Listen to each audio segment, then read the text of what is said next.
about our day yesterday because it was nothing short of extraordinary. It was an epiphany.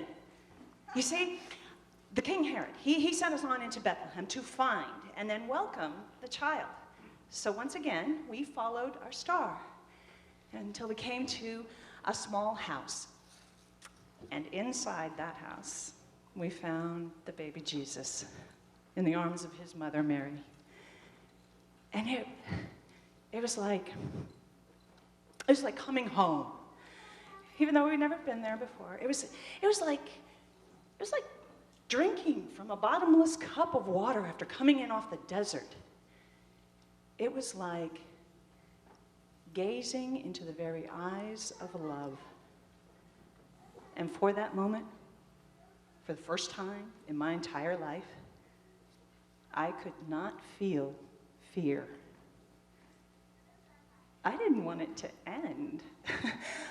I felt so alive, so awake, so on fire from within, and just kneeling there before the Christ, just, touching his little toes. And I could have stayed there like that forever.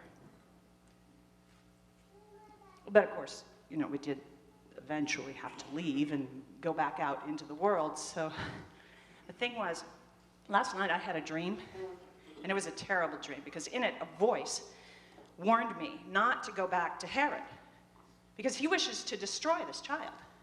And it was the same voice that told us to follow the star in the first place. So, you want to pay attention to that one, right? So I guess we'll have to find our way home by another road. And what that might be, I have no idea. We only know the road that we came here by. But we can't go back that way, because that's exactly what Herod wants us to do. But we can't go back that way, not now. Not after welcoming him into our world. No, we'll simply have to find a new path, which could be a little scary, but we've always got the stars to guide us. You know what? I feel different. Do you feel different? Yeah, I feel luminous, Do you see a difference in me? Do you see a light in me? Yeah, that's what I'm talking about. But that light, that was his gift to me. You see? Beats the heck out of frankincense. Just saying.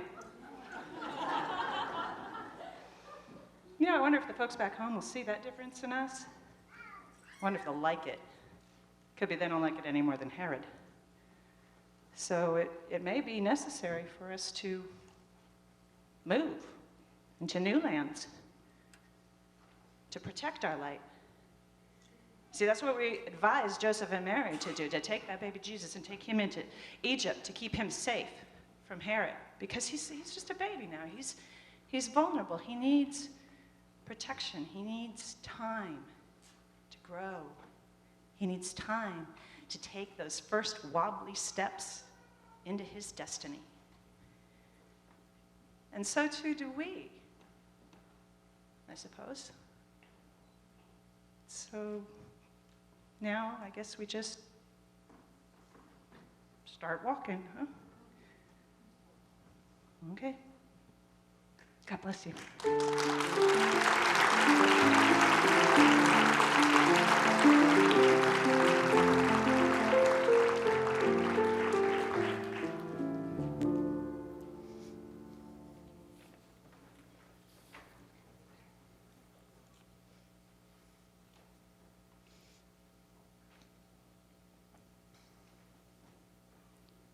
So have you ever wondered what would have happened if it had been 3 wise women instead of 3 wise men going to visit Jesus? Yes?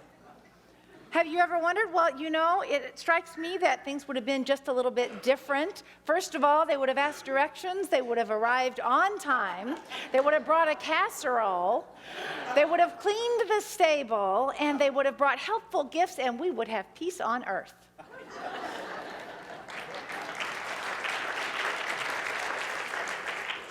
Okay, that's the last wise man joke, all right?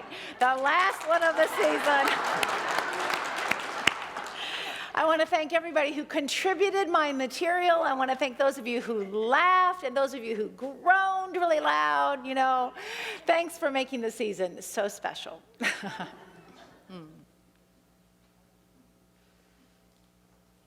So what happened that night? What happened the night the Christ child was born?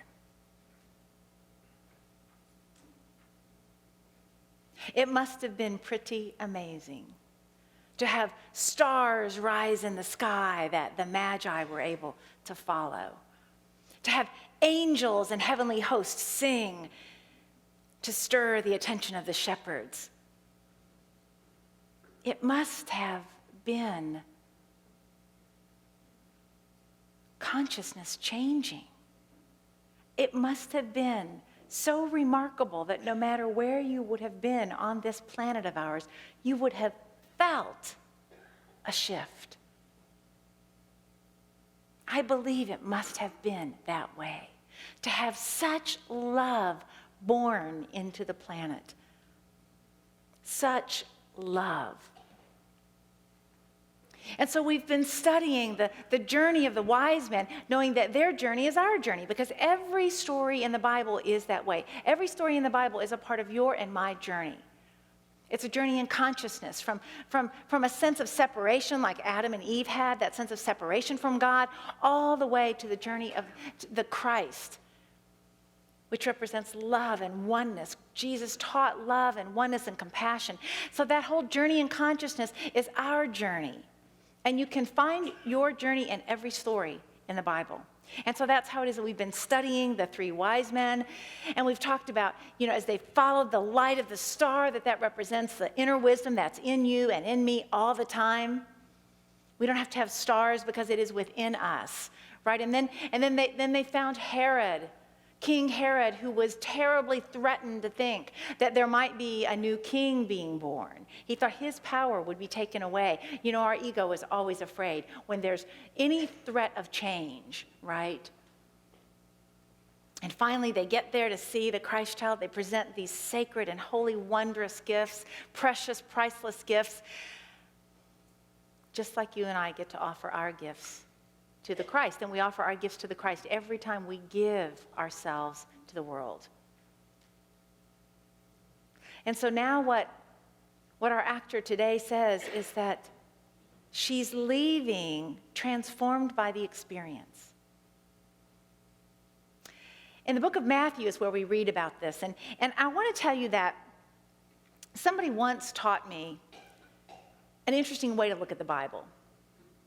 I don't remember who it was. This person said to look in your Bible at the passages that you have underlined. And by the way, it's okay to write in your Bible. It's okay to write notes and underline and scribbles. That's absolutely okay to do.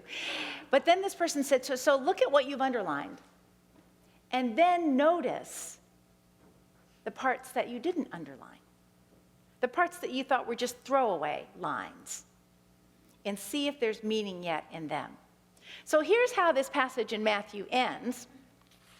After they've arrived and they've paid homage to the baby and they've given the gifts and so on and so forth. And then we're told, having been warned in a dream by Herod not to return, they left for their own country by another road. Having been warned in a dream not to return to Herod, they left for their own country by another road. And it's that line, they left for their own country by another road, which is kind of a throwaway line. I mean, what difference does that make how it is that they went home, which road they took? But I think it makes all the difference to this story. Because when you have been in the presence of pure love, when you have experienced an awakening of some sort, a spiritual awakening. Think about those times in your life where you knew oneness in a way that was different than ever before. Those times when you knew that there was a God. When you knew that there was something in you that was holy. You see, when those times of awakening happen, you can't go back to where you were before. When you awaken, you expand. You can't go back and fit into the same round hole that you might have fit in before. You're a square peg trying to fit into a round hole because you've expanded. And that's just what our actor today was saying. Having been in the presence of such pure love, she was different. She was luminous. She couldn't go back the way she'd come. Now, the King Herod part of us, the ego part of us, wants the status quo no matter what. That part doesn't want any change. But the Christ of us is ready to express fully and abundantly, to expand our consciousness. I was listening this week to an interview with a psychologist who was talking about the struggles that families often go through when their college freshmen come home for the first time at Christmas. Because the college freshmen, those of you in the room who are college freshmen, and those of you who are parents of college freshmen, know that when these freshmen are away, they spend 3 months living semi-independently, making their own decisions, deciding when, if, and what they will eat, deciding what time they will come in, if they will come in, deciding who they will hang out with and who they won't, and if and when they will go to class. They make all these decisions on their own, right? Some of you are elbowing each other. So let me just say, I understand.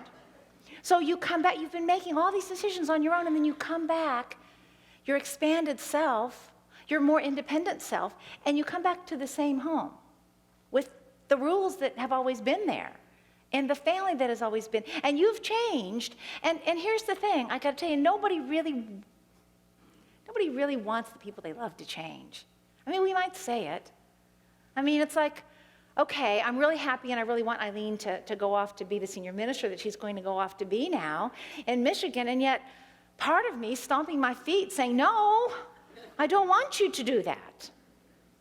So we often don't really want our loved ones to change. When you've gone through your spiritual awakenings, have you sometimes reached resistance in people, butted up against them just a little bit? Because they want you to be the same that you were before. Travel on the same road. Keep the same habits. Don't change. I see ministerial students in the room today, and I know that you're changing and you're growing. And sometimes the world doesn't know what to do with that. But here's the thing, once you have changed and evolved, you can't go back. So in this interview with the psychologist, he was just making the point that everyone changes, and that when that college freshman returns, it's an opportunity for the family to renegotiate, to reconverse, to come to know each other. And maybe traditions will shift a little bit because somebody that you love has shifted. Another example of consciousness change, I know many ministers who are very adept and able to pick up a Sunday lesson that somebody else has given and just give it themselves, or maybe they can dust off one that they gave years ago and just pull it right out and give it again. But I don't find I'm very good at that. And the reason is that I'm not the same person I was when I first wrote that lesson. I've given probably hundreds of lessons as a minister now. And in the moment that I write them, I'm alive and on fire with them. But 3 years afterwards, it's old news, and I'm not the same person that I was.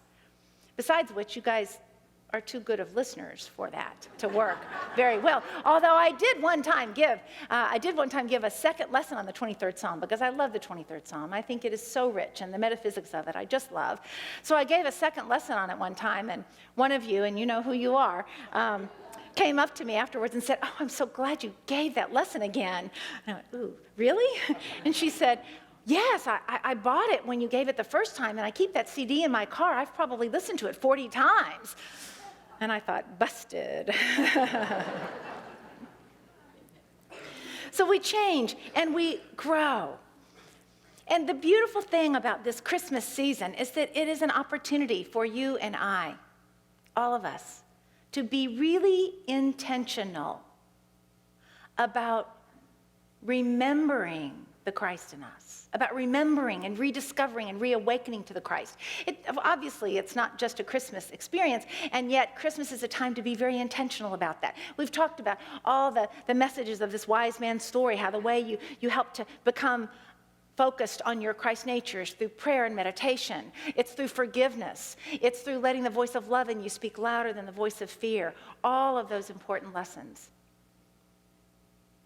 And so, there is a passage in the book of Isaiah that foretells the birth of the Christ. It is one of my very favorite passages in the whole Bible. And you remember Isaiah was a prophet, and so God spoke through Isaiah to the people. And in the passage, he says, "For unto us a child is born. To us a son is given. And he will be called Wonderful Counselor, Powerful God, Eternal Father, and Prince of Peace." He will be called Wonderful Counselor, Mighty God, Everlasting Father, Prince of Peace. And then there's a line that was in the middle that I skipped over, and you probably didn't even miss. It's one of those throwaway lines, okay? Because really the way it goes is, "For unto us a child is born, to us a son is given, and the government will be on his shoulders." And the government will be on his shoulders. So what does that mean for you and me? What it means is that within us is being born, reborn every day, this Christ nature of ours, of yours, and it is your true essence. And your true essence is that you are a wonderful counselor, that there is a mighty God in you, that there is an everlasting Father and a Prince of Peace in you. And when it says the government will be on your shoulders or on his shoulders, it's saying that you are invited to surrender to this power in you. Let the governing of your life be from the Christ, because that's the wisest part of you. It's the most powerful part of you. Would that our own government was so wise at the moment. But it is. It is, because that wisdom of the Christ is in everyone, even if we can't see it. It's there. So we take time to nurture it, to cultivate it, to recognize it, and to claim it. This last year, our theme has been discovering the power within you. You could just substitute the word Christ. Discovering the Christ within you. Remembering it. It's always been there since you were born. This Christ nature. It is the essence of you. So our theme next year follows that. Our theme next year for 2013 is living the empowered life. It means living from the power of the Christ in you. Really claiming it so fully that you live from it, you embody it, you bless the world as the Christ. You become then the Prince of Peace. You're the Prince of Peace. And you're the Prince of Peace. You get that? We're all the Christ in expression.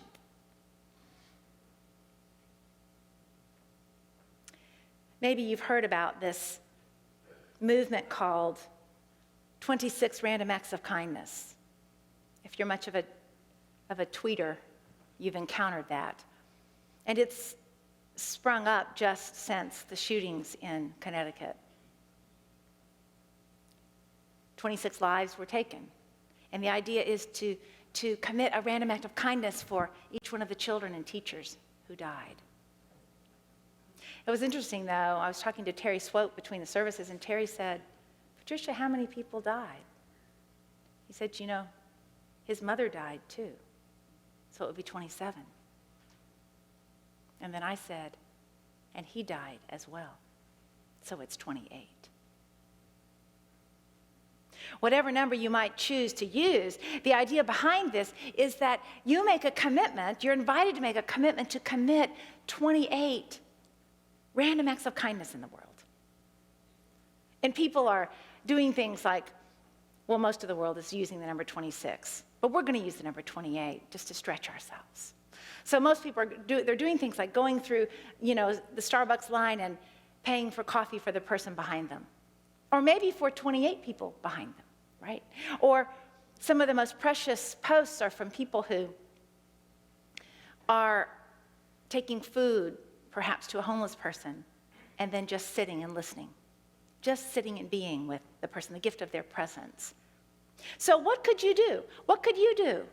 If you were going to make this commitment, what's a random act of kindness that you could do? Raise your hand, and just raise your hand. Yes, speak it out loud. I bought a service guy who's popcorn and Coke at a movie. You bought a service person their popcorn and Coke in a movie. Beautiful. I love that. Yes. My neighbor across the street gave me their snowblower. The next day it snowed, and I snuck over and plowed their driveway. Oh, two kindnesses. So let me tell that for those of you who couldn't hear. So her neighbor across the street gave her their snowblower right before it snowed. And so on the day that it snowed, she went across the street and blew off the snow of her neighbor's driveway. Beautiful, beautiful. What other random acts of kindness could you do? Come on, there's more ideas. I know. Yes. There was a lady in Walmart that was in a wheelchair, and she was having trouble getting her groceries and things out of the basket, so I went over and helped her. They rang them up, and we put them back in and out of them. So there was a woman in Walmart that was having a hard time getting her groceries and things out of her basket, and so you went over and helped her get it all rung up properly. You just extended a hand to a stranger. Sometimes we're so afraid to do that. Do you ever find you're afraid to extend your hand to somebody because, well, after all, they don't know you and they might think it's weird, but you know what? When you're extending your hand to somebody from a place of love, it's received from a place of love. And so you say, but Patricia, yeah. So what difference is 26 or 28 random acts of kindness going to make to the people who've lost their children? Well, I wouldn't pretend for a minute that your 28 acts of kindness will take away their grief. Their hearts have been pierced. But what I would say is this: your 1 or 2 or 26 or 28 or 45 or 52 random acts of kindness, if you make an intentional commitment to that, you will impact the energy of this planet. I mean, just think about it. All those acts of love, they make a difference. And yes, the shooting that happened, it made a difference, and it pierced the collective heart, and we are different because of it. And we cannot go back. We are different because of it. And what we do with it is up to us. What you do with it is up to you. One of the greatest random acts of kindness that you can commit is to pray for each one of those, all 28 who lost their lives. You see, the way to remember our Christ nature is to live our lives the way we believe that Jesus lived his. A friend of mine, and in fact, many of you this past weekend spent the weekend kind of helping to usher in a new era of consciousness, didn't you? There was all that concern that the world was going to end this weekend. And many of you said, let's just turn that into a blessing of the world. And not an end of the world, but a birth of a new world, right? Let's be intentional about it. So there were all manner of ceremonies and festivities out at Unity Village. Some of you went and prayed and meditated and chanted and danced, all on behalf of our world, being the princes of peace that you are. And one of my friends made a commitment this last weekend to spend 3 days intentionally being love, intentionally committing to love. And he said it was one of the best things he's ever done, one of the best gifts he's ever given himself. And then he said, that Jesus was onto something. Yeah. That Jesus was onto something, wasn't he? That's why you and I are here today. Jesus taught us. Jesus taught us to forgive the woman caught in adultery, to forgive the tax collector. He taught us to forgive, and he taught us to forgive over and over and over again. 7 times 70, he said.